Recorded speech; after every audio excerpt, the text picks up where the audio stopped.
Le Conseil national de transition a approuvé le projet de loi instituant l'Alliance des pays du Sahel avec 143 voix.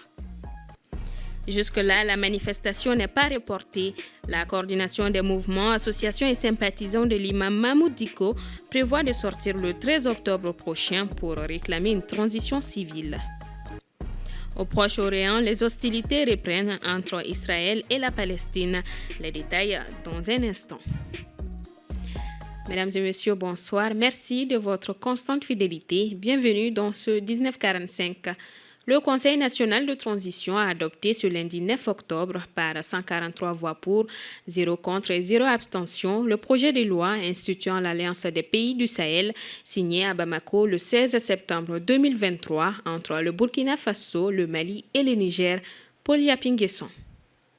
Le projet de loi a été porté par le ministre des Affaires étrangères et de la coopération internationale, Abdoulaye Diop. À travers cette alliance, les trois pays décident de mutualiser les efforts en vue d'apporter des réponses communes aux défis sécuritaires. Qu'après avoir tiré des leçons des expériences malheureuses, caractérisées quasiment par des sanctions illégales, illégitimes, inhumaines, j'ajouterais impopulaires, des organisations sous-régionales, les trois États du Sahel ont décidé d'aller ensemble à la conquête de leur souveraineté à la faveur des changements intervenus dans les pays respectifs. La Commission des Affaires étrangères du Conseil national de transition a également fait des recommandations pour la bonne marche de l'Alliance. 1. Mettre à disposition des ressources suffisantes pour l'atteinte des objectifs de l'Alliance des États du Sahel. 2. Prévoir un mécanisme d'entraide et de coopération judiciaire au sein de l'Alliance des États du Sahel. 3. Mettre en place le Parlement de l'Alliance des États du Sahel pour renforcer l'Alliance. Ce projet de loi, bien avant son adoption, a fait l'objet de débats de compréhension entre le Conseil du CNT et le ministre des Affaires étrangères. Monsieur le Président, on a l'habitude également de voir la création de telles institutions. Mais après, on se rend compte que quelques années après, sinon quelques mois après, la question des ressources financières se pose. Donc je voudrais ici savoir quelles sont les assurances aujourd'hui qu'on peut donner aux populations de ces pays-là par rapport à la mobilisation des ressources financières qui vont être nécessaires à la bonne marche de l'AES. Monsieur le ministre, quelles sont les dispositions prises pour la vulgarisation et l'application? Parce que ce qu'on a remarqué, c'est qu'il y a beaucoup de lois qui sont votées, il y a beaucoup de bonnes dispositions prises, mais en général, les gens ne connaissent pas le contenu. Aujourd'hui, certains disent que oui, bon, il faut parler peut-être des ressources financières, est-ce qu'on a les moyens? Mais aujourd'hui, le Mali, le Burkina et le Niger, mais on partage le peu qu'on a. Après le vote des membres du CNT du projet de loi, le ministre Abdoulaye Diop a rassuré ces derniers de la prise en compte des différentes recommandations et suggestions. Nous avons aussi pris très bonne note de toutes les recommandations qui ont été formulées et qui, à propos aussi, pourront être pris en charge dans le cadre du travail qui est prévu au niveau de l'article 3, où nous allons travailler à développer les différents mécanismes opérationnels. Pour rappel, l'Alliance des États du Sahel est née après que les différentes thérapies administrées depuis plus d'une décennie dans la lutte contre le terrorisme dans ces pays n'ont pas résisté aux épreuves du temps, selon les initiateurs. Direction le nord du pays. Les forces armées maliennes ont confirmé samedi avoir repris le contrôle total d'Anefis dans la région de Kidal après plusieurs jours de combat contre des groupes armés. Le point avec Djeneba Samaki. La marche en avant des forces armées maliennes pour le contrôle du territoire national dans son entièreté se poursuit normalement. Les forces armées maliennes ont repris le contrôle de la ville d'Anefis, située à environ 112 km de la ville de Kidal, zone sous contrôle des groupes armés qui revendiquent le nord depuis plusieurs années. C'est légitime que les autorités actuelles décident d'aller à la reconquête de tout le territoire. Mais nous le signalons, nous le disons depuis un moment, il ne s'agit pas d'être militairement présent pour un temps. au-delà de la présence militaire, au-delà des reconquêtes, il faut être dans un cadre, on va dire, périn, qui permet un retour progressif de l'État et qui permet à, on va dire, ces unités qui seront présentes dans ces localités de rester, de grandir et de faire de ces localités en tout cas des bastions. Pour l'armée malienne, il ne s'agit pas d'aller conquérir et ensuite revenir sur ses pas. C'est, on va dire, le modus operandi à éviter à tout prix. C'est la première fois après les événements de 2012 que l'armée malienne est taxée à Anefis. Elle y avait été contrainte de replier par une coalition MNLA et groupes terroristes, notamment Enserdine et Iyadagali. Aujourd'hui, l'objectif est plus qu'atteint. Il y a même une certaine satisfaction de l'opinion. Et le fait que cet objectif soit atteint est de nature à requinquer le moral des troupes, est de nature à renforcer la confiance que les populations ont aujourd'hui en les forces de défense et de sécurité. Au contraire, n'aurait pas été accepté. Le contraire, aurait été source de démotivation. C'était un pari risqué, mais un pari qui en valait la peine. Et aujourd'hui, je pense que l'étape ultime, c'est de faire flotter le drapeau du Mali sur toute l'étendue du territoire. Mais que cela ne nous fasse pas oublier le fait que nous sommes entre Maliens et que le dialogue reste et demeure la solution la plus viable. Cette percée stratégique des soldats dans une zone qui sert de poste avancé aux terroristes et groupes armés est la dernière étape avant d'intégrer les bases militaires à rétrocéder par l'amunissement dans la région de Kidal. Les prochains jours s'annoncent de nouveaux décisifs, notamment sur des terrains qui pourraient s'avérer hostiles, entre falaises et grottes dont l'ennemi pourrait faire usage. À Tombouctou, le couvre-feu instauré depuis le 11 septembre dernier sera prorogé à compter de demain mardi 10 octobre jusqu'à nouvel ordre, et ce de 21h à 6h du matin. Cette décision des autorités régionales fait suite à la recrudescence des attaques terroristes dans la région. La dernière en date, la plus meurtrière dans la zone, a été celle contre le bateau Tombouctou, ayant fait officiellement 64 morts. Retour dans la capitale, la coordination des mouvements, associations et sympathisants de l'imam Mahmoud Dicko avait averti au travers d'un communiqué le 6 octobre d'une marche pacifique vendredi 13 octobre prochain. Maintenu ou pas, on en sait plus avec Assetoumani Koulibaly. La CEMAS projette de manifester ce vendredi 13 octobre pour exiger la mise en place d'une transition civile et exprimer leur soutien à l'armée républicaine, peut-on lire dans le communiqué. Cette annonce a suscité de nombreuses réactions, notamment sur les réseaux sociaux. Une délégation du Haut Conseil islamique, conduite par son président Ousmane Cherif Madani Aïdara, s'est rendue chez l'imam Dicko dans la soirée de ce dimanche 8 octobre. Selon des sources, la délégation a sollicité auprès de l'imam de demander à ses sympathisants de surseoir à la marche du vendredi prochain. Pour le moment, la position exacte de l'imam Mahmoud Dicko n'a pas été communiquée.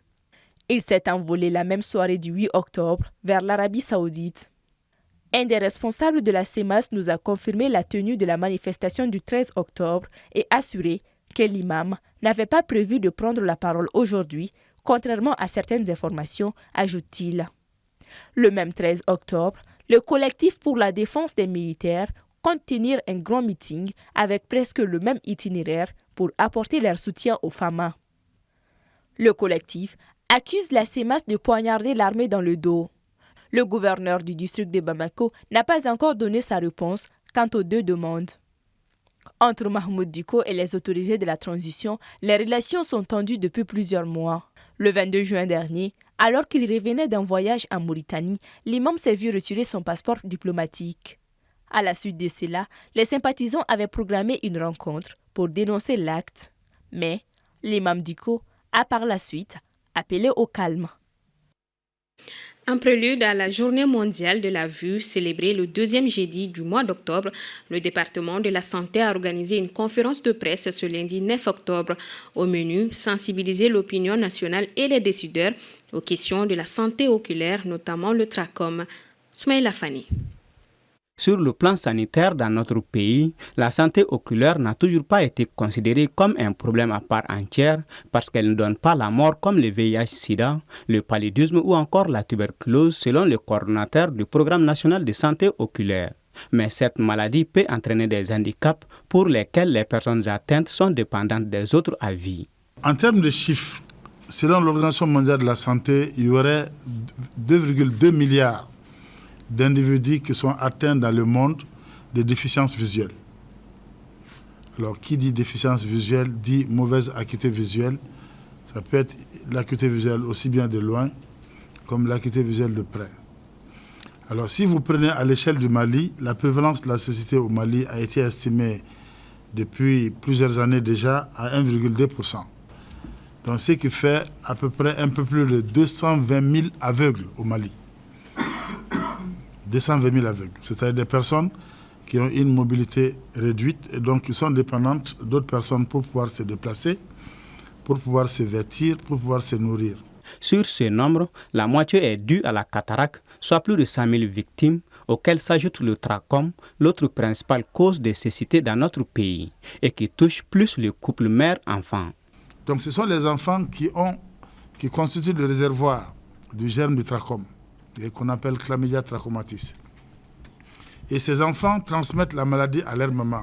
Vous savez, les mamans et les enfants sont étroitement ensemble.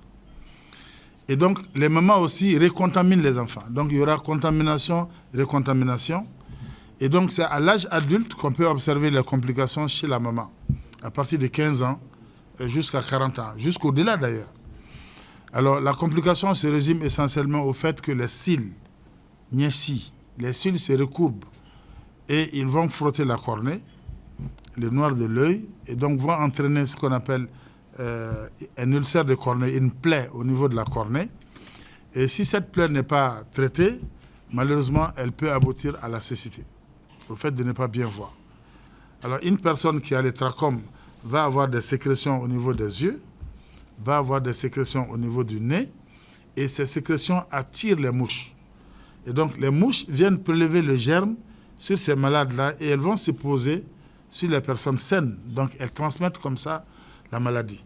Mais depuis le mois d'avril dernier, le Mali a validé l'élimination du trachome comme problème de santé publique. C'est dans ce cadre qu'à l'occasion de la célébration de la Journée mondiale de la vue, plusieurs activités sont prévues, notamment les visites scolaires, mais aussi une campagne de chirurgie gratuite de la cataracte pour environ 600 personnes. Pour Bamako, cette campagne a commencé ce lundi. Elle se tient à la Maison des Aînés et prévoit environ 200 personnes pour consultations et opérations gratuites. Lundi 9 octobre 2023, l'armée israélienne continue de se battre contre des combattants palestiniens infiltrés dans le sud d'Israël. Le premier ministre israélien Benjamin Netanyahou a évoqué une guerre longue contre le Hamas qui a lancé samedi une offensive surprise d'une ampleur sans précédent contre Israël. Boubacar Essem Maïga. 50 ans et un jour après le début de la guerre israélo-arabe de 1973, le Hamas, au pouvoir depuis 2007 à Gaza, a lancé une offensive contre Israël samedi 7 octobre 2023 dès l'aube. C'était en plein Shabbat, le jour de repos hebdomadaire juif. Il dit avoir tiré 5000 roquettes sur Israël pendant que ses combattants utilisaient des explosifs et des bulldozers pour franchir la barrière séparant Gaza du territoire israélien, attaquant des positions militaires et des civils en pleine rue. L'armée israélienne a riposté par des frappes aériennes et déclenché l'opération Sabre de fer, détruisant des bâtiments présentés comme des centres de commandement du Hamas à Gaza. À ce jour, selon Israël, plus de 700 personnes ont été tuées et 2150 blessées côté israélien. Israël a reconnu que plus de 100 civils et militaires israéliens avaient été enlevés par le Hamas, dont des étrangers. À Gaza, 413 Palestiniens ont été tués et 2300 blessés selon le Hamas. Jusqu'à 250 personnes ont été tuées près de la frontière avec Gaza au premier jour de l'offensive du Hamas. Les brigades Al-Qassam, qui sont la branche militaire du Hamas, ont annoncé avoir lancé l'offensive pour mettre fin aux crimes de l'occupation. Israël occupe depuis 1967 la Cisjordanie et la partie orientale de Jérusalem et impose depuis plus de 15 ans un blocus à Gaza. L'armée israélienne a décidé d'évacuer tous les habitants des environs de Gaza et plus de 123 000 Palestiniens ont été déplacés à l'intérieur de la bande de Gaza à cause des frappes israéliennes, selon l'ONU. Les Occidentaux et plusieurs membres du Conseil de sécurité de l'ONU ont condamné dimanche l'offensive du Hamas. Les États-Unis ont commencé dimanche à envoyer de l'aide militaire et de son côté, l'Iran, qui soutient les mouvements armés palestiniens et ne reconnaît pas l'existence de l'État d'Israël, a apporté son soutien à la légitime défense de la nation palestinienne. Point final donc à ce 1945. Merci à vous de l'avoir suivi. Le programme continue sur la télévision qui vous allume. Bonsoir à tous.